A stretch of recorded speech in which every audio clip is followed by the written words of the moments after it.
শাকিব খানের আপকামিং দরদ সিনেমা নিয়ে অনন্য মামুনের সময়ের সেরা সিদ্ধান্ত। এবার বুঝতে পারলাম কেন অনন্য মামুন ভাই এখনো পর্যন্ত দরদের হিন্দি ট্রেইলার রিলিজ করে নাই। আপনারা কি খেয়াল করে দেখেছেন? প্রথম যে গানটা রিলিজ করা হয়েছে সেই গানটার কিন্তু বাংলা এবং হিন্দি দু ভাষাতেই রিলিজ করা হয়েছে, অথচ একই দিনে রাতে যখন ট্রেইলার রিলিজ করা হয় তখন কিন্তু শুধু বাংলা ট্রেলার রিলিজ করা হয়েছে। এরপর অনেকেই আমার কাছে জানতে চেয়েছেন, ভাই হিন্দি ট্রেলারটা কবে আসবো? তো খোঁজখবর লাগালাম। খোঁজখবর করার পর আসলে যেটা জানতে বললাম সেটা হলো আপাতত দরদ ছবিটি ভারতে মুক্তি পাচ্ছে না। আর ঠিক এই কারণেই এখন হিন্দি ট্রেলারটা রিলিজ করা হচ্ছে না। যতটুকু জেনেছি আগামী 2 সপ্তাহ পর, বাংলাদেশে প্রথম 2 সপ্তাহ খুব সুন্দরভাবে চলার পর তার ঠিক 15 দিন পরে ভারতে মুক্তি দেওয়া হবে। কেন এই সিদ্ধান্ত? এই ছবিটা তো আসলে প্যান ইন্ডিয়ান সিনেমা। এই সিদ্ধান্ত নেওয়ার আসলে কারণটা কি? এই সিদ্ধান্ত নেওয়ার কারণ হচ্ছে ভিউয়ার্স, আপনারা জানেন যে শাকিব খান বাংলাদেশের মেগাস্টার, তার নামে তার ভক্তরা সিনেমা হলে ছুটে যায়। এখানে প্রচারণাটা খুব একটা মুখ্য বিষয় না।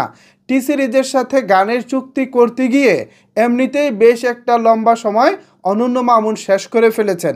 এখন 2 দিনের প্রচারণায় ভারতে ছবি মুক্তি দিয়ে আসলে কিছুই করা যাবে না। ভারতে একটা ছবি মুক্তি দিতে গেলে অন্তত 15 দিন বা তারও বেশি প্রচারণাটা করলে ভালো হয়। এছাড়া 15ই নভেম্বর বেশ বড় একটা ছবি আছে ভারতে, তো সেই ছবির সাথেও দরদ ক্লাসে যেতে চাচ্ছে না। এরপর 15 দিন পরে মাঝের একটা সপ্তাহ ফাঁকা আছে। ওই একটা সপ্তাহ যদি দরদ দারুণ কিছু করে ফেলতে পারে তাহলে নিঃসন্দেহে সেটা হবে দারুণ কিছু। আবার তার পরের সপ্তাহে আসতেছে পুষ্পা 2। সুতরাং সব কিছু ভেবেচিন্তে ক্যালকুলেশন করেই আপাতত ভারতে মুক্তির তারিখটা পিছিয়ে দেওয়া হয়েছে। এখন বাংলাদেশে বেশ জোরে সোরে প্রচারণাটা চলছে, পাশাপাশি বাংলাদেশে 2 সপ্তাহ বেশ আরামসে ব্যবসাও করতে পারবো। আপনারা জানেন যে ভারতে ছবি মুক্তি মানেই পাইরেসির কবলে পড়ে যাওয়া, পাইরেসির শিকার হওয়া। কে চায় ভাই তার কোটি কোটি টাকা বাজেটের সিনেমা একদিনের মাথায় পাইরেসি হয়ে যাক? সেই জায়গা থেকেও আমি মনে করি এই সিদ্ধান্তটি হয়েছে অনন্য মামুনের অন্তত এই সময়ের একটা সেরা সিদ্ধান্ত। আর তাছাড়া আমি তো প্রায় দীর্ঘদিন ধরেই চাচ্ছিলাম, বিভিন্ন ভিডিওতে বলে আসছিলাম যে মামুন ভাই প্লিজ আপাতত 2টা সপ্তাহ বাংলাদেশে ব্যবসা করতে দেন দরদকে, তার 2 সপ্তাহ পরে আপনি ভারত কেন সারা পৃথিবীতে মুক্তি দেন, আমাদের কোনো আপত্তি নাই। আমাদের মেগাস্টারের সিনেমা আমাদের বাংলাদেশে ব্যবসা করতে পারলে আমাদের অনেক খুশি লাগে, ভারতে ব্যবসা করতে পারলেও খুশি লাগবো।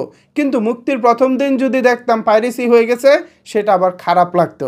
সো সেই দিক বিবেচনায় আপাতত বেশ ভালোই লাগতেছে। ধন্যবাদ অনন্য মামুন ভাই, আপনার অনেক কর্মকাণ্ড আমার ভালো না লাগলেও এই কাজটি আমার অনেক বেশি ভালো লেগেছে।